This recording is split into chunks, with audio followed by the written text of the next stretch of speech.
साथियों, आज मैं आपको भारतवर्ष की गुरु एवं शिष्य परंपरा के बारे में बतलाऊंगा।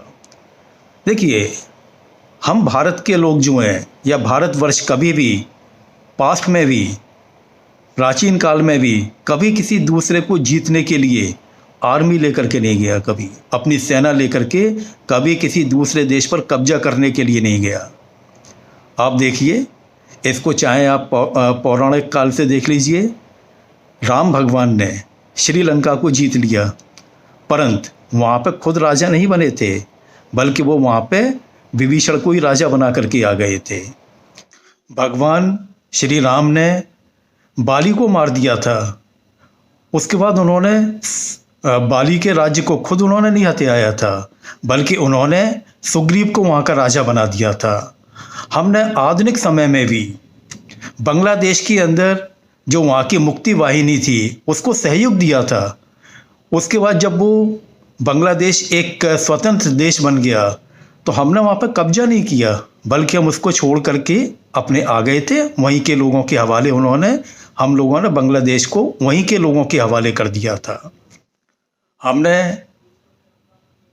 1971 की लड़ाई में लाहौर तक भी जीत लिया था, परंतु लाहौर को हमने अपने कब्जे में नहीं रखा। उसके बाद हमने उसको छोड़ दिया था।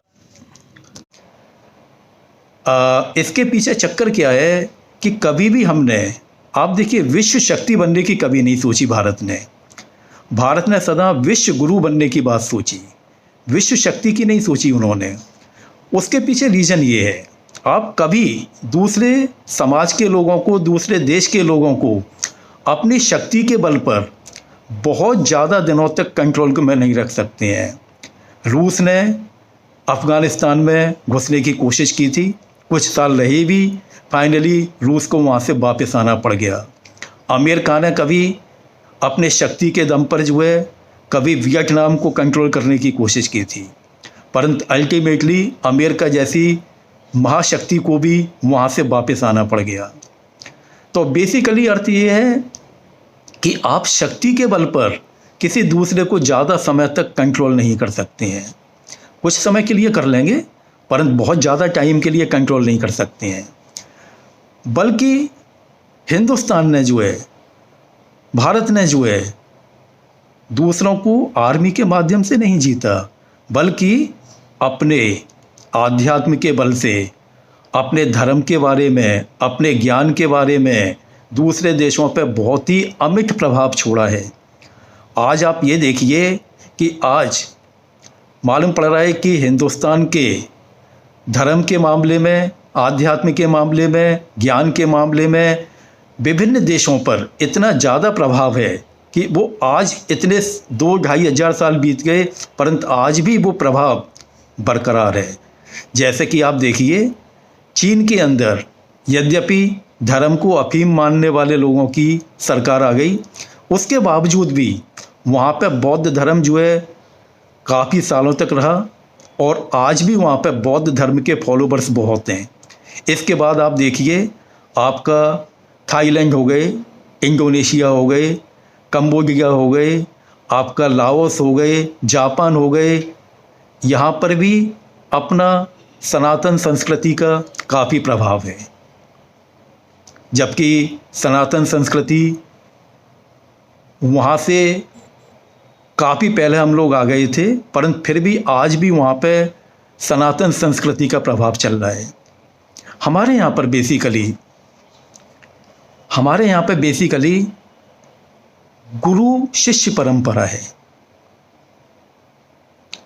गुरु शिष्य परंपरा का अर्थ क्या है? गुरु शब्द जो है, गु का अर्थ होता है, गुरु का शब्द होता है अंधकार, और रू का अर्थ होता है निवारण करने वाला। गुरु का अर्थ हो गया जो अंधकार को निवारण करे, वो गुरु है। शिष्य जो है, हमने माना है कि भाई शिष्य जो है बेसिकली शिष्य के ऊपर जो है माया का आवरण है, अन्यथा प्रत्येक इंसान जो है हमने माना है कि परिपूर्ण है। वो जो है प्रत्येक इंसान परिपूर्ण है, उस पर सिंपल माया का आवरण है, और गुरु का रोल यही है कि वो उस माया के आवरण को दूर करके जो शेष बचेगा, शिष्य से जो शेष बचेगा वही बनाने का उसका रोल है गुरु का। तो हमारे यहाँ पे गुरु और शिष्य की परंपरा है। हमारे यहाँ पे दीक्षांत समारोह होता है। दीक्षांत का अर्थ है जब दीक्षा पूर्ण हो जाती है, तो जब पूर्ण हो जाती है तो दीक्षांत समारोह कर देते हैं कि भाई अब आप पूरी तरह दीक्षित हो गए हैं, अब आप समाज के कल्याण के लिए काम कीजिए। शिक्षा जो होती है वो भौतिक सुखों के लिए होती है। शिक्षा जो है वो भौतिक सुखों के लिए होती है। आप फिजिक्स पढ़ रहे हैं, केमिस्ट्री पढ़ रहे हैं, आप इंजीनियरिंग पढ़ रहे हैं, आप कंप्यूटर पढ़ रहे हैं, आप मैनेजमेंट पढ़ रहे हैं, ये सब जो है भौतिक सुखों के लिए है। और भौतिक सुख तो आवश्यक है ही है, साथ में जो है मन की शांति के लिए आपको दीक्षा चाहिए। दीक्षा देगा आपको गुरु, और ये विद्या देता है। बेसिकली गुरु जो है आपको विद्या देता है, और विद्या का रोल जो है वो आध्यात्मिक ज्ञान के लिए होता है, धर्म के लिए होता है, मानव कल्याण के लिए होता है, और समाज की सेवा के लिए होता है। तो हमारे यहाँ पर जो है बेसिकली ये दीक्षा मतलब विद्या, और शिक्षा में ये अंतर है। शिक्षा भौतिक सुखों के लिए होती है, दीक्षा विद्या वो अपने आध्यात्मिक सुखों के लिए होती है। और हमने अपने इसी विद्या के माध्यम से ही, अपने आध्यात्म के माध्यम से ही, अपने संस्कृति के माध्यम से विभिन्न देशों में अपना अमिट प्रभाव छोड़ा है। अंत में मेरी आपसे प्रार्थना है कि कृपया मेरे इस चैनल को सब्सक्राइब करें, जिससे कि मैं आपको सनातन संस्कृति के जो मान्यताएं जो हैं उनका वैज्ञानिक आधार बता सकूं। धन्यवाद। जय भारत। मेरी आपसे रिक्वेस्ट है कि कृपया आप मेरे इस चैनल को सब्सक्राइब करें। ऐसा है कि मेरे कुछ मित्रों ने कहा कि साहब ये चैनल को सब्सक्राइब कैसे करते हैं, तो मैं उनके लिए थोड़ा बतला दूं। जिन्होंने कर दिया अच्छी बात है, जिन्होंने नहीं किया है सब्सक्राइब उनके लिए मैं बतला दूं कि इसको सब्सक्राइब करने का क्या तरीका होता है। जब आप मेरे इस वीडियो को चलाएंगे तो आपका नीचे, वीडियो के जस्ट नीचे लाल अक्षरों में, रेड अक्षर में ये आपका लिखा होगा सब्सक्राइब। आप सिंपल इसको टच कर दीजिए। इसको टच करने से वो लाल रंग ख़त्म हो जाएगा और सब्सक्राइब की जगह पे सब्सक्राइब्ड लिखा हुआ आ जाएगा।